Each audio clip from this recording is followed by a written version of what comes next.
Ashley, I'm so excited to have you on the show, and I don't think we've had any talk yet about mental psychology or performance psychology. So thanks so much for joining me today. I'm thrilled to be here. I love it because I think the most important thing is to spread the knowledge for other people that just don't know this is an option for them. Yeah, I think even for myself, it was interesting to do some research and learn a little bit more. But before I dive full in on what performance psychology actually is, why don't you tell us a little bit about yourself, I guess, both as an athlete, but then also from the performance coaching side? Sure. Well, I grew up a competitive swimmer, but I got into running as an adult because competitive swim meets are not really a thing as an adult. And I was like, I still want to be challenged. I still want to compete. Like, I enjoy that. And I am not fast anymore. But for me, the love of running is about like just setting yourself free or having your outlet or your relief or your time for yourself, you know? And so my goals have changed over the years. And I think that's so important that your stuff evolves and you're not only racing for time or to podium. I just feel like you need to have different things at different points in your life, and we're just constantly evolving as people. So my goals have definitely evolved, but now I do marathons, I do Ironmans, I do 5Ks, I do 10Ks, I do half marathons. I love all different distances because I just think traveling all over the country to race is so fun. And then as a professional, I own a sports psychology practice in Houston, Texas, but we actually work with athletes all over the country. We do a lot of virtual training. We have athletes in Paris right now competing, and you know, the beauty of the internet, you can work with anybody anywhere. And so that's awesome. And we work with athletes that are youth to pro to collegiate, everything in between. You can totally be a weekend warrior and benefit from sports psychology. It is not just elite athletes. When I grew up, it was kind of untouchable. My dad actually was a professional golfer, and it was something that I learned about as a career, but it wasn't for like the everyday athlete. And I was like, no, everyday people benefit from this. Like, they need to learn how to problem solve. They need to learn how to work through stress. They need to learn how to come back. They need to learn how to manage their emotions, right? And so that was my goal getting in, was actually not to work with pro athletes. My goal was more help the everyday athlete that has no idea they can be that much better and have access to something that's outside of physical training. But when you train your mind, you really will tap into more physical talent. So that was always my goal getting into it. Awesome. Do you find that it helps with your own training, whether that's marathon or swimming or whatever else you're working towards? 100%. This is probably not a good thing to admit, but I will be fully transparent here. I don't spend the time training anymore, but I still race because I love that. And the thing that I get commented all the time to me is, how did you do so well? I know you didn't do anything. How do you just go out and do an Ironman? Like, that's hard. It is freaking hard, but I've got the mental toughness side. I've got the mental resiliency built in because I work on it every day. So yeah, that's a huge piece. And a lot of people, I don't think really truly value that and are just like, oh, okay, that's nice, positive thoughts. I'm like, oh no, my friend, it is way more than that. You can benefit so much, and you can literally physically be faster by learning strategies and tools and techniques. And so I think the fact that I've learned how to hone into that has probably let me get away with less training, which is not a good thing. I'm not always promoting that, but just to know that it has its own role and a place, and it's not, I don't know, woo-woo meditation. Like, I think it gets a bad rap sometimes. Yeah, I think it's a piece of the puzzle. You need the training, but if you can get that extra 1 or 2%, why not? Sure. And I mean, it's really like athletes will have a strength and conditioning coach. We'll have nutritionists. We'll have PT. We'll spend time with a sports medicine doctor on any type of injury that comes up, right? I think sports psychology or mental toughness training, whatever you want to call it, really doesn't matter. It's learning how to perform under pressure. And it shouldn't be thought of something as extra or, oh, well, I'm only going to seek out mental training if something's wrong with me or I'm struggling or I'm dealing with a mental block around a particular pace. It's really the competitive advantage. I think running, baseball, gymnastics, swim, golf, like there's so much downtime. There's so much thinking. And research has really shown that if you want to compete longer and you want to compete at a higher level, when you incorporate a mental skills coach, that will allow you to last longer, right? You will do so much more than you thought you probably could. And I think the other thing that people forget is sports psychology extends way beyond just your sport. So, okay, yes, I think at some point we're like, well, I don't know if I really want to invest in that because, I mean, I'm good, but I'm not getting paid to do this. So does that make a whole lot of sense? But for me, athletes always come back and they'll say things like, man, I'm better at my job because I learned how to not compare so much, or I learned how to problem solve better, or I'm better at time management because of strategies that we talked about. So just learning how to be a better person, I think, goes across the board, whether you're using it all the time in competition or not. When you learn how to overcome an obstacle better, you're going to do better at other things too, you know? Yeah, absolutely. And I think that's a great point, that a lot of people maybe just don't even understand what you do, or maybe think that mental performance coaching is something that you do when something's broken or not working. But it sounds like that's not really the case. Can you maybe talk us through, I guess, what actually is a mental performance coach? And I guess, what are some of the credentials or training that you go through to become one?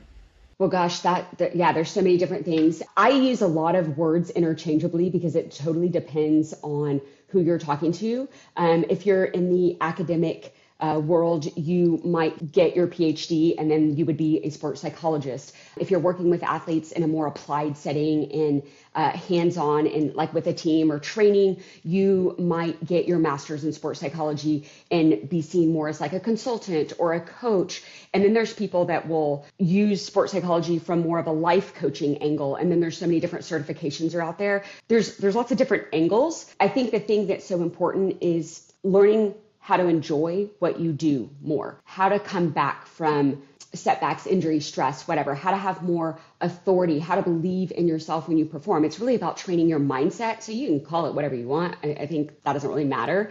I mean, people totally do get hung up on it and get all upset about certain titles. And I'm just like, who cares? Like if you're helping people get better in how they perform. But it's really just like changing your mindset and how to take things less personally, how to maybe utilize your energy better. It's not giving comparison so much power. It's figuring out how to tap into that second gear when you're like, oh man, I don't have anything left in the tank. And you and I both know you probably have 60% left. You are never fully done when your legs are screaming at you and they're on fire and your feet are bleeding and you're just like, I can't go another step. Yeah, you can, because the brain will always give up before the body actually does. So learning how to manipulate that, that's to me the ultimate like sports psychology secret weapon. Yeah, it does sound like exactly that, a secret weapon, because I can't tell you how many times I've finished a race and gone, oh man, like I feel like I could have just gone that little bit quicker, but then you get into another race and it's the same thing after. And if you can beat that beforehand and just know going in that you actually do have that extra little bit, that's a huge advantage. Absolutely. Well, and it's just learning how to avoid certain distractions. There's good distractions and there's bad distractions. And I think over the years, we've just been given bad advice because it was easy to give. Like, oh, just ignore it. Oh, just get out of your head. Oh, thanks. I hadn't thought of that. You know what I mean? Like there is some scientific strategy to all of this. This isn't like fluff. And when you learn how to, I think, hone into it the right way, because I'll have athletes tell me all the time, like, oh, I don't know if visualization really works. I'm like, well, you're probably not doing it the right way. And that's okay, because you probably have no idea what you're doing and you're just guessing. And once you learn how to use everything the right way, that can make a huge difference. Yeah, a lot of strategies that go into it, but I think the end goal is, you describe it, I think, on your website at, I think it's Maximize the Mind. Am I saying that right? Yes, maximizethemind.com. You got it. Awesome. Yeah, so I think I read through your bio, and a lot of what you work towards, it sounds like, is on building mental resilience. And I think there's a lot of different ways to say it, but at the end of the day, I think it's really just, as you said, how do you get the most out of your performance? How is it that you would actually describe mental resilience to somebody who's new to mental performance? And how does that lead into actually building performance? Yeah, so I love the word resiliency because I think it is just something that makes you better at anything you're going to do. A lot of athletes will look it up and try to hone into it and tap into it, but any human can benefit from resiliency. And that could be coming back from an injury. That could be when things don't go as planned. Do you pout or do you pick it up and figure it out? And that doesn't mean whole suck it up buttercup kind of phrase. Like sometimes we need to listen to our bodies and figure out how to pause on a difficult training run or when we push through. But to me, resilience is more about that inner strength to stay focused, to stay composed, to be hungry for a goal even when you're like, oh my God, I'm not motivated. Yeah, some days you don't feel like it. Personally, I think motivation is crap. You're not always going to feel like doing it, but I like how I feel afterwards. I like how I feel when I've achieved the thing, no matter what the challenge is, right? And I think athletes that really learn how to tap into resiliency, because it's not something you're born with, it is something that can be trained, are the ones who've almost really just not let challenges scare them. Because here's the deal, really, ultimately, everybody's going to have setbacks. Like it's not if, it's when. And that could be a poor performance, that could be a loss, that could be an injury, and they're going to happen. But the people that have trained to be resilient, they're not going to let that setback define them. They're going to use it as fuel. And I know that sounds so cheesy, but it's true. And they've learned that they're not only as good as their last performance. It's like they've learned how to take their identity to their sport, not from it. And then they know that everything is an accumulation of their entire career. And it's something that I can develop. And so we use like the phrase mental toughness toolkit all the time. Let's build you some tools and some techniques and some strategies so that when your race doesn't go as planned or whatever sport you do, you know how to come back quicker. You know how to bounce back, right? Because honestly, most people overreact because we're just emotional beings, right? But when you learn how to respond, and that just means having a plan, then you become mentally stronger. You become mentally tough. You develop mental game, again, whatever you want to call it. But that's how you tap into that second gear versus just relying on that training of, oh, I've done it before, so I know I can finish it. Well, if you're ever running a new distance, you haven't done it before. So then we start to believe the thoughts of, ooh, I'm not sure, I don't know. And you will always distort your thought. You will always think inaccurately of what you can do because we like to rely on what we've done before. So if you're doing anything for the first time, how do I learn how to be ready for that? So that to me is what building resiliency is. You do not have to have it. Because I think a lot of people get caught up in, like, I'm a confident person or I'm not. Oh, that's just not me. That's just not who I am. And I'm like, oh, everything's a choice. You just have to learn how to tweak it. Yeah, and I like that analogy of the toolkit and having different tools to draw upon. But I have to come back to one statement you made, which is that motivation is crap. Because I feel like a lot of runners and athletes constantly say, I just need more motivation. But it sounds like you're saying that's not really what's going to help you. It's not, because at the end of the day, I would love to feel motivated for everything I do. I'm not motivated to do the dishes. I'm not motivated when my alarm goes off at 5 a.m. I am not motivated to go clean my house. You know what I mean? Like, but all those things need to get done. And I know this is a podcast, so I just threw up air quotes on the video, but like, what I want to say to people is when you make everything about what you have to do or need to do, then your brain perceives that as a chore, and it will actually tense up your muscles. And if you're running, it will shorten your stride. And so I want to be as efficient as possible. Now, when I'm tired, I don't feel good. And, we know form breaks down, but I want to start out as solid as I can. So talking about like, I need motivation or like wanting this thing to kind of magically make you feel like doing it, we have to do things out of discipline. We can't make decisions out of how we feel, because there's so many things that if you have a goal and you're training for something, you're not going to feel like doing all the time. And people will go back to like, if you really care about it, if you really wanted it, you would want to do it. But there's still going to be hard days. You're still going to feel sick sometimes, or whatever else is going on, or you have other obligations in your life, because a lot of us aren't getting paid to do this. And sometimes work has to come first. So you have to be ready for those things. So talking about just a brain hack of switching I need to or I have to I want to do this. And again, I know you don't always want to go out for that run or want to go do that I don't know, whatever thing you have to do, but I want to get it done, or I want the result, or I want this finished so I can go do this other thing. It's just how you speak to yourself changes how the brain receives the information, which puts the brain feeling like it's a choice and you're in more control. And when something is a choice, it becomes easier to do, and it actually relaxes your body. So I was telling you earlier, when you say like, I have to go on this run, no, you don't have to. I want this run finished. I want to do well. I want to get faster, because it may not be, I want to go on this run. That may be fake. And I don't believe in being fake, because you're not going to repeat it.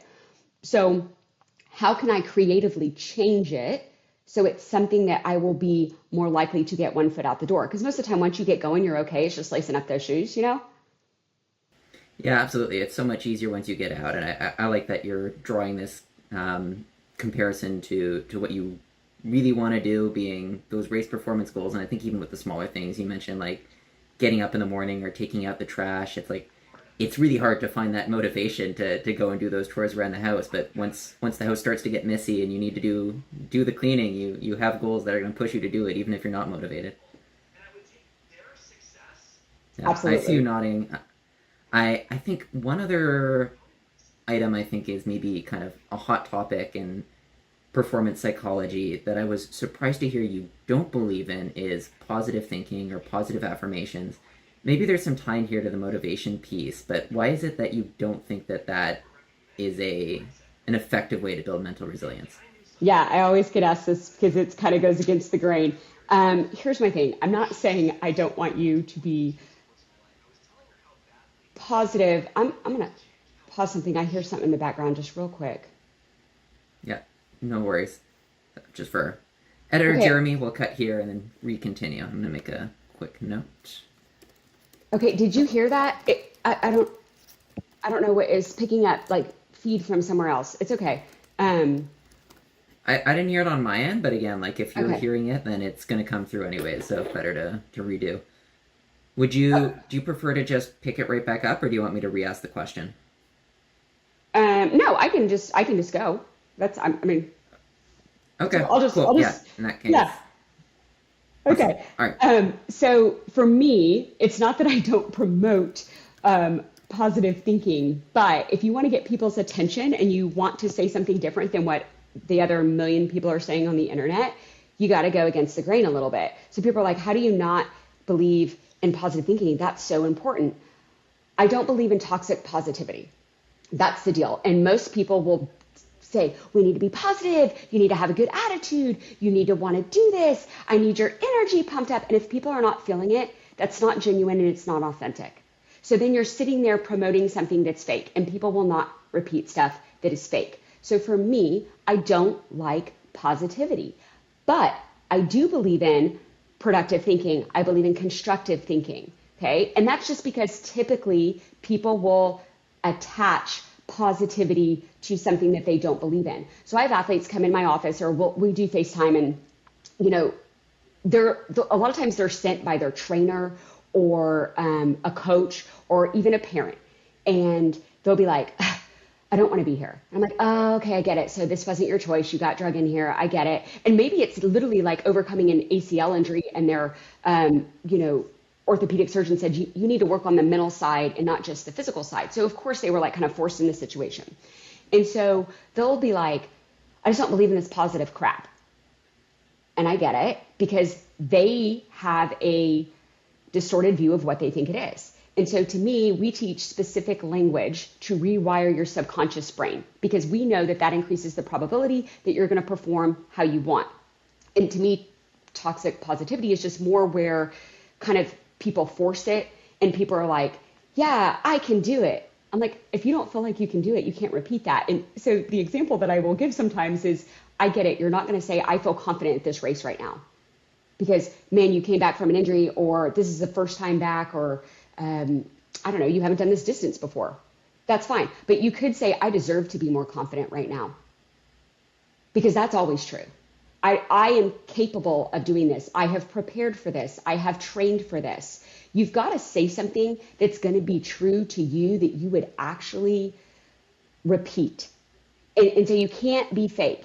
And I think a lot of positivity is around like, you should be positive all the time. No, bad stuff happens. And if you do not allow yourself to experience that event or deal with that emotion, you're going to push it down and it's going to come back up later. Right. So you don't want to just say like, screw all of my emotions. It's not okay to feel anything. And let's just slap a positive phrase on it and let's get over it. So I think a lot of coaches will say things like, you got this, or just don't think about it. And they think that that's helpful. But in reality, it's not saying like everything's going to turn out okay. The idea is it's knowing it will be okay no matter how things turn out, because that's true resiliency. You will figure it out. You will be okay. Guess what? Nothing's killed you yet. Whatever shit you've been dealt with, you have overcome it. And so we want to train our brain to handle whatever is thrown at us. And you could be really neutral, and neutral is usually appealing to people. If people are in a bad place, positivity is not appealing to people, because then they feel like, oh, well, you don't get it. You've never been here before. You don't know what I'm really going through. So we like to acknowledge, and when I keep saying we, like I have coaches at my practice, and we feel that we're going to go, oh, I know what you're going through. I've been there. I get it. let me help you work through what works for you. I'm going to give you some ideas, and then you tell me if you think you could repeat that. Because if I tell you something to say and you're like, I'm never going to say that, then that's not going to work. So most people will focus on what they're trying to avoid. So they're either trying to slap positive phrases on something, or they're sitting there going, well, I don't want to mess up. Well, I don't want to false start. Well, I don't want to go out too fast. I'm just, thinking of particular situations in running. And in reality, your brain holds on to the last word you say. And so you want to give it instructions on what you want to happen. So for me, positive psychology, productive thinking, constructive thinking is focusing on what you want to happen. How do you want to feel? You can actually funnel your focus. And so if I'm talking about, maybe I'm not there yet, but thoughts and moving them in the right direction, I can actually form a new neurological connection that improves the probability that I can make that thing happen. And then that's not fake. Does that help maybe understand where I'm at on that angle? I think that's hugely helpful. The one thing I'm curious is if you have this athlete that comes in and they say, hey, this is crap, my coach made me come here, I don't want to be here, how do they typically respond, or how do you make it simple to them that what you're not here to do is slap that positivity sticker on them? Well, so the first thing I'll say is, oh, well, cool, I don't teach positive thinking. And they're like, oh, you'll watch their body language literally dissolve, because they're like, okay, good, she's not going to be fake, because that's what they've thought, they've anticipated. So I'll just be like, hey, that's not my jam, and I don't believe in that stuff. And that usually allows them to hear the next few things that I might present to them. And I'll say really quickly, you don't have to come back. They made you come, I get it, but you're here now. So let's figure out if I can kind of meet you in the middle. Let's figure out if I can teach you some things you haven't heard before. Because I promise you, I got some things that I never knew when I was your age, or I never knew when I first started competing. I have some things that I think can totally change your life. That's how confident I am in what I do. And I've been doing this a long time, so I can say that. I've had a ton of athletes have success. And they'll look at me like, whoa, okay, that's a little cocky. And I go, because I'm confident in what I have for you. The things that I wish I had when I first was, competing. And so I try to make it where it's like, I'm not going to sugarcoat stuff. I'm going to be fully transparent for you. But at the end of our conversation, if you're like, hey, this isn't for me, I'll be the first one to call your coach or call your surgeon and say, hey, we're good, because they're not ready for it. And if you're not ready for it, then I can't help you, because you got to be ready to receive it. And I know a lot of times when they come see me, they're not ready in that first 10 minutes, but kind of meeting them with the like, I don't do fake is a big icebreaker for them. And that's just usually what I start with. And it's like, oh, okay, wait a minute. She's not going to try to fix me. She's going to try to teach me things. Yeah, I think that's a good way to put it, in a compelling case. But I think for the majority of athletes, I would have to think that a lot of them see the benefits if they're able to perform on a global stage with a lot of pressure. So for those athletes who really do have it down pat, what is it that they do so well when it comes to building mental resilience that the rest of us can learn from?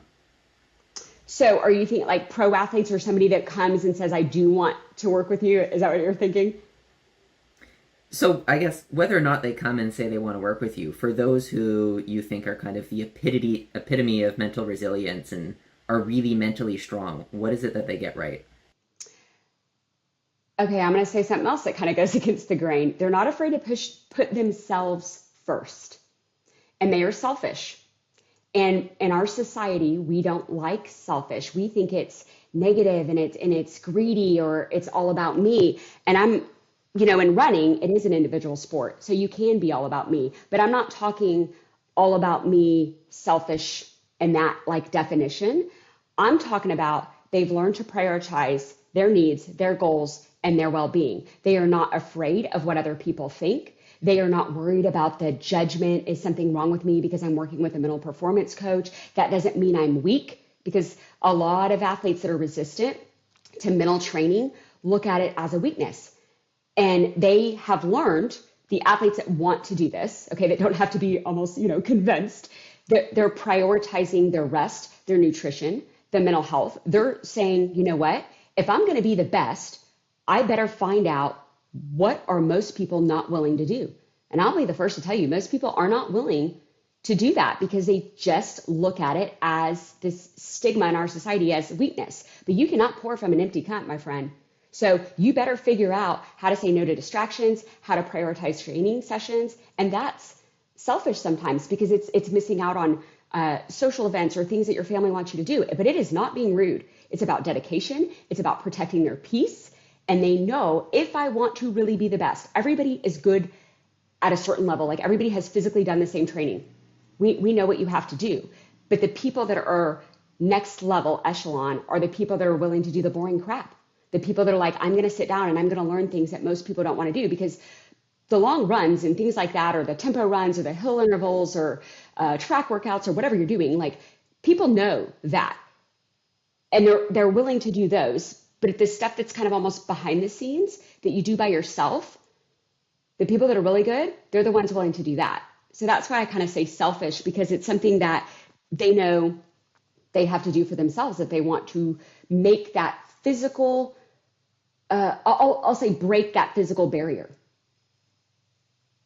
Yeah, I think on Runners Connect, we talk a lot about the benefits of, the other things you do outside of your running that make a difference. A lot of runners, they just want to run, and the strength training or the mobility, the core, all of that stuff is a chore. Is it fair to say that practicing mental resilience falls in that same bucket of something that maybe you're not as motivated to do as, here I am using the word motivated, but not as inclined to do as running, but makes a huge difference in your performance? Yeah, because it's the same almost as recovery. People don't like to do recovery, but less is more. And we have learned that it's quality over quantity, and recovery makes you better. And what's another thing that people don't like to do all the time? Like stretching and things like that. And like strength training. Oh no, I'll just do the runs. Well, if your glutes can't support your runs and you're only working your quads, what do you get? An injury. Oh, you're sidelined. You can't run. Like you have to do the things that we don't necessarily maybe attach to running, but yet are imperative to running. Yeah, I left intentionally broad the question about elite athletes and what they do well, because I was really curious about what are those strategies they employ. But I'd love to know, if you want to name drop a little some athletes, is there anyone who comes to mind that you've worked with, runner or non-runner, that's done a really good job at putting into practice these strategies? Well, for confidentiality reasons and legality reasons, I can never use anybody's name. It's always their story to tell. So I don't use people's names ever. And there's plenty of people that will talk about it publicly, but then there's people that are like, oh, that's my secret sauce. That's my thing. I don't want, people to know. And I think until we get in a place where people are like, oh yeah, that's commonly accepted and everybody does that, you'll still have that resistance. But what I can tell you is I've had runners who's worked through like abusive coaches, have learned like not to give that coach so much power.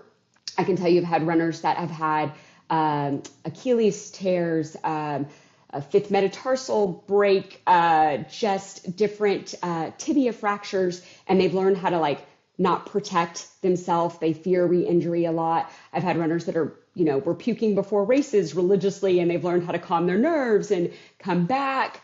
I've had runners that have never run a distance, and they've learned how to kind of dissolve that block around, oh, I'm just a 5K runner, or, and I hate that phrase when people go, I'm just this. And it's like, no, you can run another distance. If you're a runner, it counts. It does not matter how fast it is. A mile is a mile. I've had runners that have been burned out. They're like, oh, I just don't know if this is worth it anymore. And they've kind of found, that's not proper grammar, have found how to kind of like love their sport again. I've had runners where it's like their intervals and their training runs were not transferring to meets. And those are some of my track athletes that will run shorter, but then long distance runners, like they couldn't really just tap into that second gear. Or they were focused so much maybe on obviously what could go wrong. And they've learned how to like let go of that bad race or let go of the fear that they've built up. So I don't know if that really answers your question with what you probably wanted, because in interviews, people always ask me, well, who have you worked with? And I was like, I know it's like the juiciest question, but I just can't answer that. But just learning how to, I think, race with conviction and passion and intention, and how to properly set goals, and how to distract yourself from pain and things like that are the main things that I've helped runners with and overcome. All right, if you'll indulge me just a little bit, this is coming out just after the Olympics have finished. Can you tell us if there's anybody in Paris who you may be currently working with or have worked with? I do have several athletes in Paris. Obviously I can't give names, but yes, I have right now currently, I have cycling. I do not have anybody in track over there right now. We have swimming, we have diving. What am I missing right now? Who else do we have? Oh, and gymnastics. God, one of the biggest ones. But yeah, those are the sports that we have over there right now.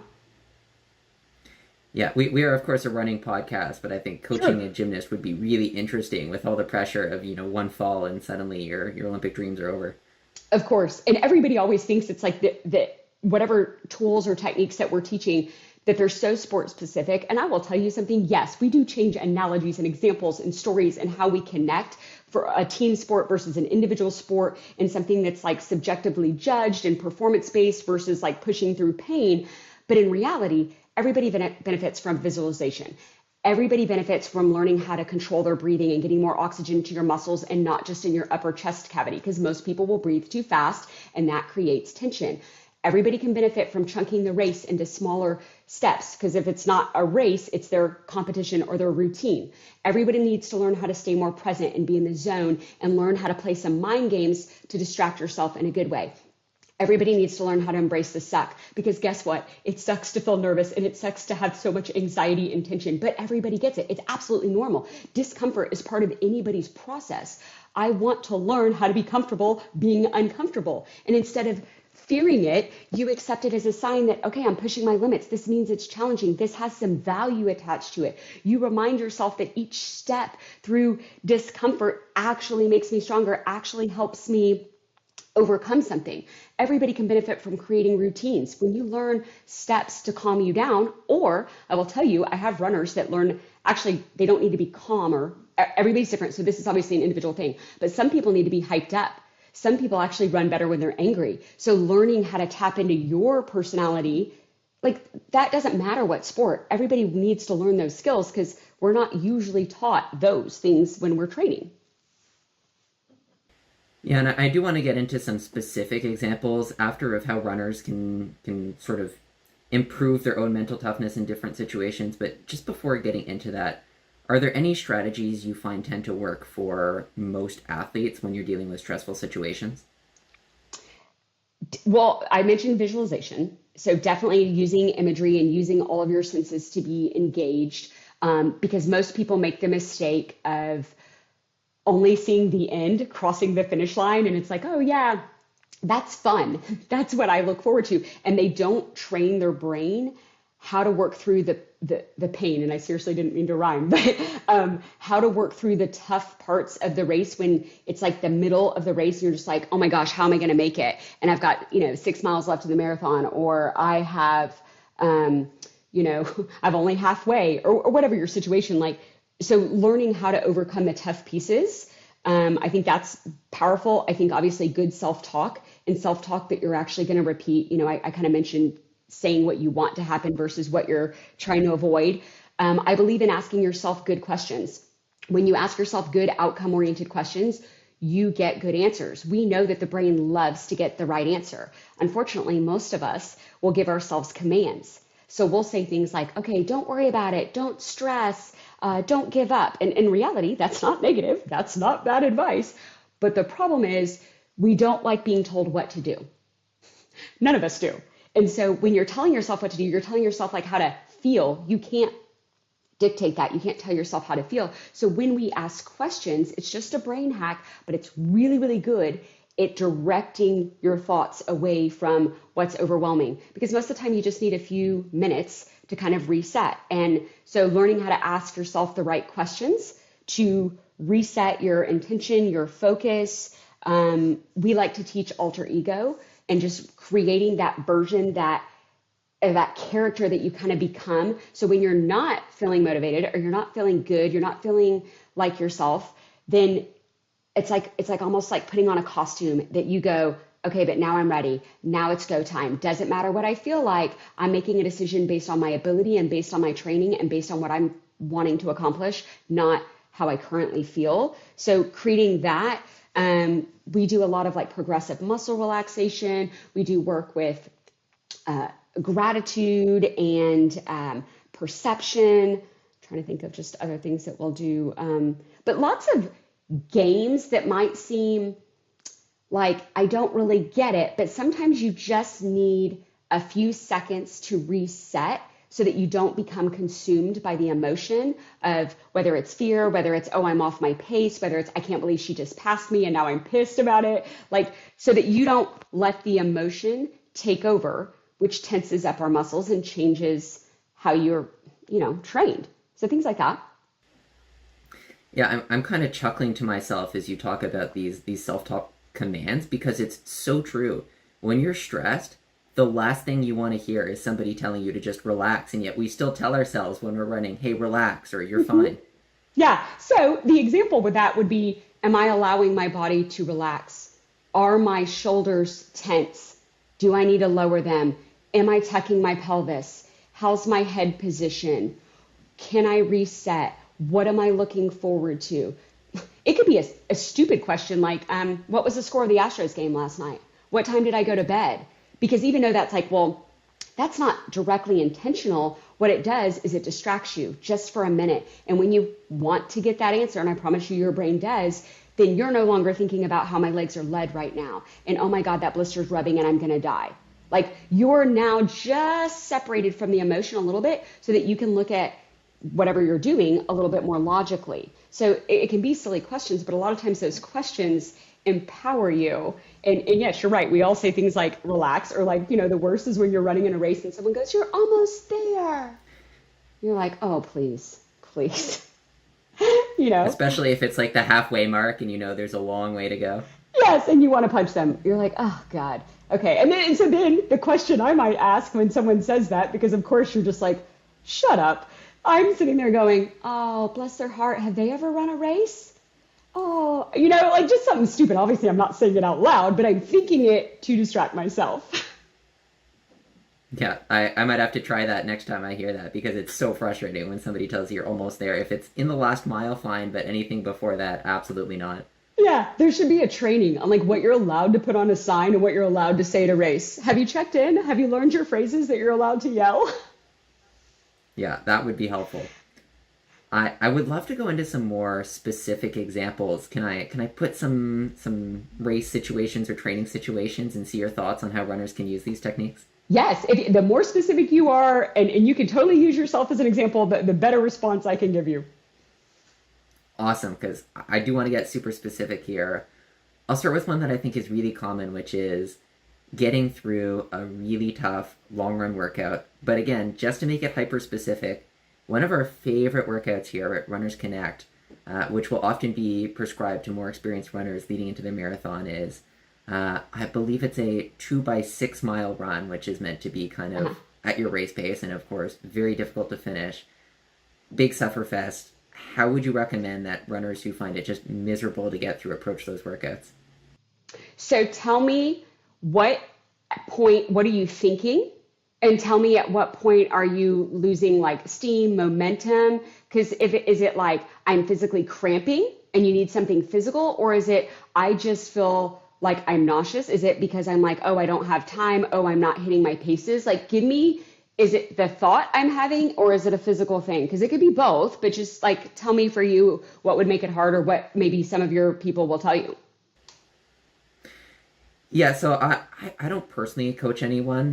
Definitely would have to refer to our coaching team for that one, but I'll speak from personal experience doing similar workouts. And for me, when I'm doing something like this, I think the first thought that comes to my mind is, oh man, there's no way I can hold this for a marathon, or this is really, really hard. And that's tough when you've got a long way to go in a workout like that.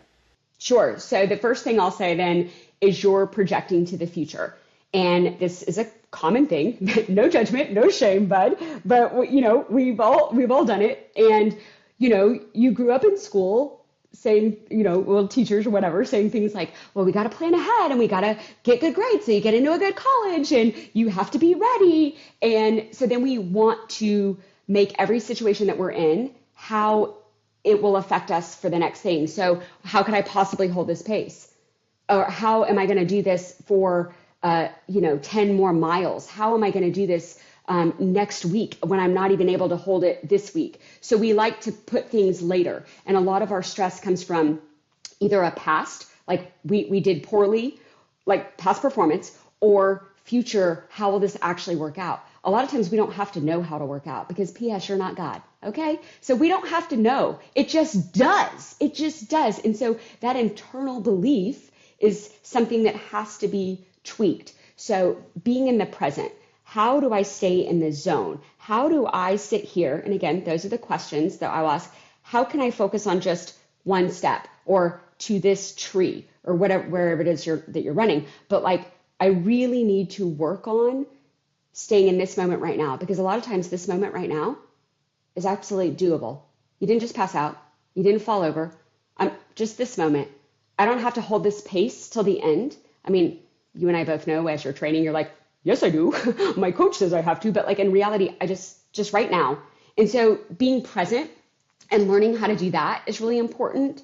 And then that's where I was saying earlier, like a lot of the different games and strategies that we'll teach that way are things that will just distract you for a second to take you away from thinking ahead, thinking about how long I can make this last, and not really being shocked by it. So present is one. The other one is not panicking. So a lot of people will think like, I'll just give you an example of like obviously you're worried about how much it hurts, but I know I've dealt with like a lot of GI issues, and I've been blessed not to ever have problems in marathons. I've run 50 something marathons and I've always been okay to marathon, but it's the Ironmans that kill me. And obviously you're just out there for so much longer and your core just gets overheated. So when it happens, I'm not like, oh crap, I'm screwed. I'm not going to be able to finish, because I'm like, oh, well, this sucks, but you know what? Right on cue. Yes, I'm pissed about it. I would be lying to you if I said I was like, ooh, yay, porta potty time. But for me, I don't let it derail me. I'm not going to waste energy on it. So I'm taking in the information, but I'm not letting it determine my next thought or where I go. Because you know what? Things rarely go as planned. And so knowing that I'm not going to let that decide how I'm going to continue this race. I'm like, oh, yep, a cramp or a blister. Yep, right on cue, because those are my hot spots. And I'm not deciding that that has meaning to how I finish, because everything is about perception, right? We will create our own reality. It's just a blister. It's just pain. Like when I commented earlier about like embracing the suck. Yes, a hard workout is going to suck. Why are we shocked by it? So just kind of like, okay, this will hurt. And then this is what I'm getting out of it, but just really being present with that. And another just real quick, simple thing that I can explain fast, because a lot of this stuff just is much longer, but you know, they have found that even just a simple, quick, fake smile makes a huge difference in a run. And they've tested so many over multiple marathons with multiple professional runners, and just busting out the fake smile, and you don't want to. And I know it's so hard. And I know a lot of these listeners cannot see me right now, but you can tell in my voice, I am forcing it and it is fake. And when the corners of your mouth just turn up, okay, it does release different endorphins, and it changes your chemical balance in your body. And it releases different neurotransmitters. And what actually ends up happening is your heart rate goes down a little bit and your blood pressure goes down just a little bit, and it slows the release of cortisol just a little bit. And no, you are not sensitive enough to actually feel it. Like you're smiling and you're like, this still hurts. What is she talking about? How is she saying that this thing actually works? You will not physically feel it. But you know what does? Your fear receptor, your amygdala in your brain. It does know, oh, wait, she's smiling. Smiling's a good thing. Apparently she's in control. Apparently she's okay. I don't know what that crazy lady's thinking, because this hurts. But it activates the part of your body that goes, I think she's going to be okay. And then it actually has shown that it increases your pain tolerance, increases your endurance. And it's just for a little bit of time, but that's all you need sometimes, is just that quick distraction to keep pushing, to keep going. And they have found that marathoners that have done it, or like in your example, the workout that's really hard, just doing it at the very end allows you to finish. So just stuff like that. Yeah, and I think we've actually talked on the show as well about how smiling actually makes you more efficient since it uses more muscles. So it's almost a double win there. Mm-hmm. Absolutely. Okay. I think that example was super mental, but you kind of alluded to the fact that these mental strategies can help you even when the pain is real and physical. So I want to get into what I think is kind of the epitome of marathon running when it comes to pain, which is hitting the wall, or I think it's often thought to be at kind of that 20-mile mark. When you have somebody who's really bonking hard, running out of energy, their legs are cramping, what can they do to get through it and crush those last 6 miles? Well, I think that's so individual. So, I mean, obviously, there could be the hydration issue, there could be other things I think going on. But I think at the end, when you know you're physically fine, because it's very hard to comment broadly when I'm like, I don't know what's causing them to bonk. So I don't want to tell people to obviously ignore injury or physical distress, right? But if it is a mental issue of just this hurts and I don't think I can keep going, then yes, because there is that barrier. And we teach athletes how to know like the difference. But like for me, if it's just a mental thing, sometimes we feel like we're wanting to feel energized, or we're wanting that second wind, and then we're so focused on a feeling, and we don't really feel like we have control over that. So I'll remind people to tap into your ability at that point. Do you always know how to pump your arms? Do you always know how to adjust your posture? Do you always know how to, pronate or heel toe? I don't always do them, but yes, I do know how to do them. And so you're going back to something where the brain can perceive control versus, I don't know if I can finish this because I've never finished this distance before, or I've never maintained this pace before. So if you're going off of feeling, your brain just doesn't really trust you. But if I'm going off of something physical, I can pull from, do I know how to do that? Another just quick strategy that I use personally sometimes is just called 𝐂𝐨𝐬𝐿, and that's just talking to yourself in third person. Sometimes I do it out loud, and sometimes I just do it kind of under my breath to myself, but it's really where you're just like, okay, Ashley, stay with her. Ashley Brooke, hold on to this pace. Ashley, here's how you're staying on her heel. Ashley, here's what I want you to do. Ashley, dig deep. Because you can use instructional phrases, or you could use motivational phrases like, hold on to that pace, or, own it, or something like that. But using that has the ability to change how the brain receives what's being said. So we'll give up on ourselves all the time. We're actually super likely to kind of just throw in the towel and be like, I can't finish. I can't do this, because we don't mind letting ourselves down. But what we struggle with is disappointing other people. And so we are not as likely to let down a coach. We're not as likely to give up on something when somebody's like watching us or like came to support us. And so just using that, even though it's like manufactured coach, it's fake. But when you do that and you're using your name, it's like a coach talking to you, like a coach telling you what to do. So it's just a quick strategy at the end that kind of gives you a little bit different focus. Yes. Okay. So changing the focus a little bit from the pain, and does that apply? You kind of touched on it. Depends a little on the root cause, whether it's nutrition or hydration or just going out too hard. Does it kind of work the same way, or do you tweak that strategy a little depending on what's causing it? Can you say that again? So I guess the way that you kind of use that talking in the third person, is it the same whatever's causing it, or does that change a little? Say it's because of cramping versus it's, just I'm tired but feeling okay. No, I think it can work in both scenarios, because the idea is you're not telling yourself to push through, and when you don't trust yourself, it's just the idea of somebody else telling me it's possible. Because a lot of people will wait to be told they're good at something before they actually believe that. It's like I wait for someone to acknowledge a strength I have or compliment me before I'm like, okay, maybe that is true. So you're tapping into that piece of your brain that allows you to like kind of separate yourself from it and getting feedback from someone else. So it can work on a physical thing or a mental strategy. Something else I'll do at the end of a race like that, I run with a run club. So when I am running, we have different like aid stations out when we're doing training runs, but most people aren't necessarily going to have access to some of the stuff that we have, which is pretty cool. But like in a race, I'll go by an aid station, and they're usually every mile. And so I'll ask for ice. And when you hold ice just in the palm of your hand and you're squeezing it, it's just that sensory stimulation that dissociates the pain for just a second. Again, it's not long, but sometimes we just need other distractions, other just quick strategies. And squeezing the ice will literally make me not focus so much, because obviously it's freezing cold, on the fact that my legs are on fire. So just things like that. I think it's very cool, that overlap between the physical and the mental, with the ice actually translating into how you feel. And again, it's not like it's like, oh, here's my magic and it's going to last me for the next 4 miles. But sometimes it's just a quick thing, and then I'll drop it, and then the next aid station I'll ask for more ice. And now I'm focused on looking forward to the ice, and instead of, again, the blister or the legs and things like that.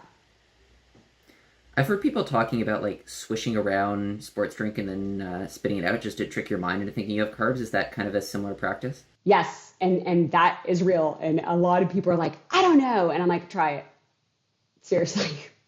And they run because, they have labs where they're going to test, all sorts of different feedback. And they've found that it's variable and works. Now, here's the thing, though. What I want to caution people is, if you're a very subpar average runner, some of these things will not make a difference for you, because the real problem is you're not doing the training. You have to be doing the training to then, get the benefits. But it doesn't mean that all these techniques only work for elite athletes either, because if that allows you to push longer and you are likely to give up on yourself, you will still get the benefit. So they can work at different levels, but sometimes like the effect of how big they will work will depend on obviously your training as well.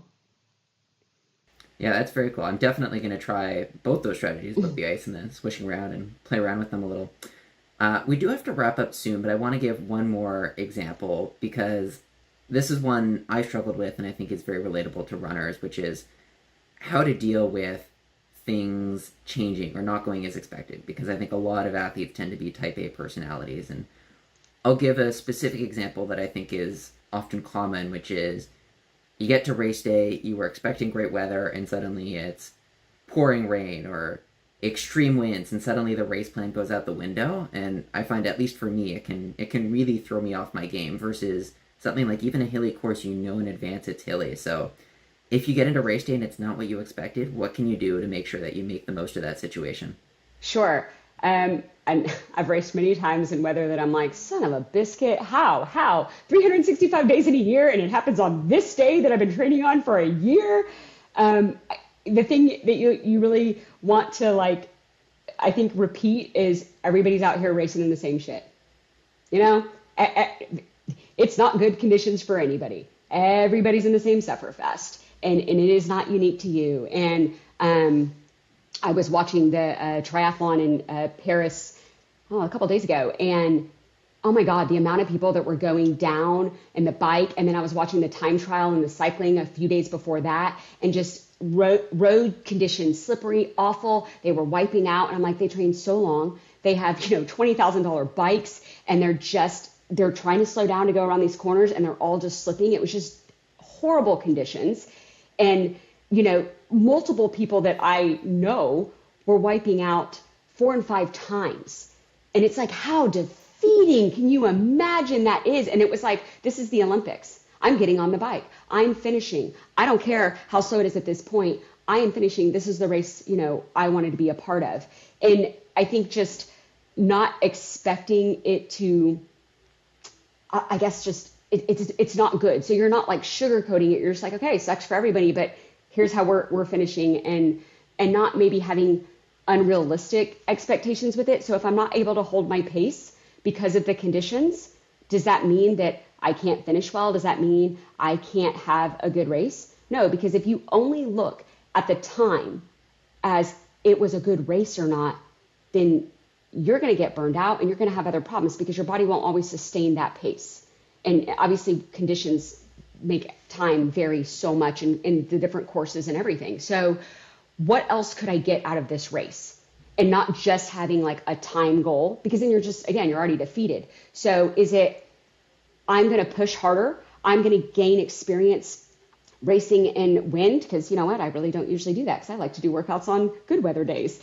Like, what is it that you're going to measure? Because if I make the race about effort levels, or I nailed my nutrition that day. Like, make it other things that you can then put your focus on instead of how fast I'm going to go. Because if it is bad weather, you're not going to probably have a PR.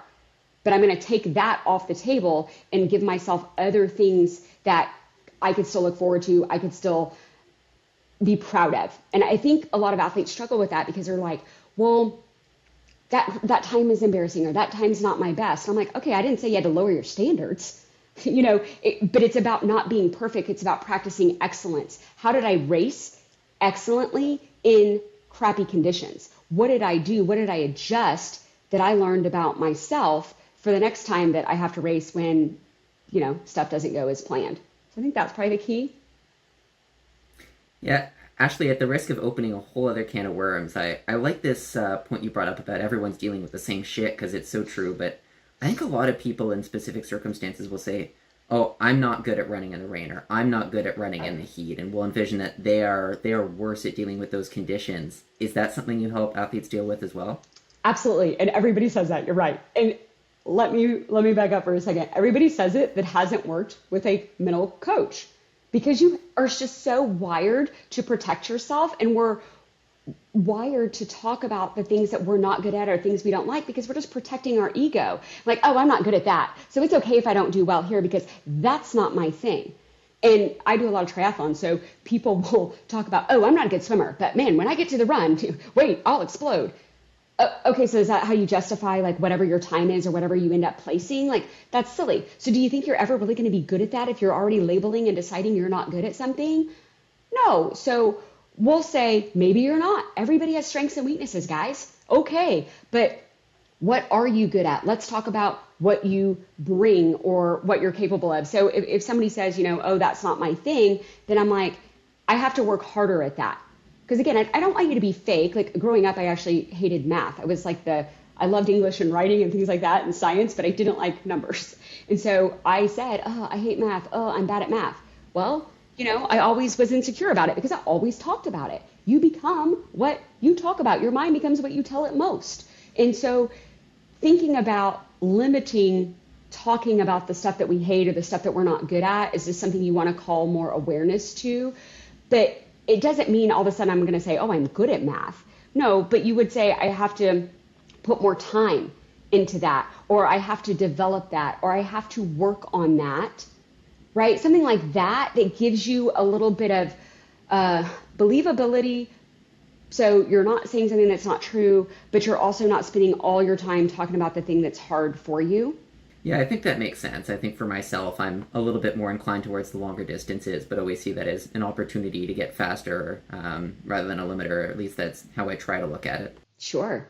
A lot of opportunities there. And I think a lot of these strategies, we could go on all day about different scenarios, because I think these really are universal, as you said, not just to running, but for all sports. Of course, though, we only have so much time for an episode. So if runners do want to learn more, or if they want to work with your practice, where can they find out more information?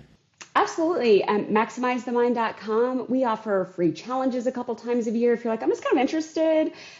We have affordable workshops that are on confidence or time management, mental blocks. We even have things for like parenting athletes.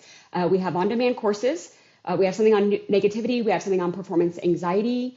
And then we have one-on-one sessions. So if you're like, okay, I want to commit, I want something really, really personalized, you can schedule online. We have a really thorough website, and you can just read more about like what Sports Psych can do for you. There's several blogs there, stuff like that. And we got all sorts of goodies, different ways, because we know that everybody has different budgets and different goals. So MaximizeTheMind.com. Fantastic. Thank you so much, and we'll definitely link to that in the show notes. Ashley, thanks for joining me today.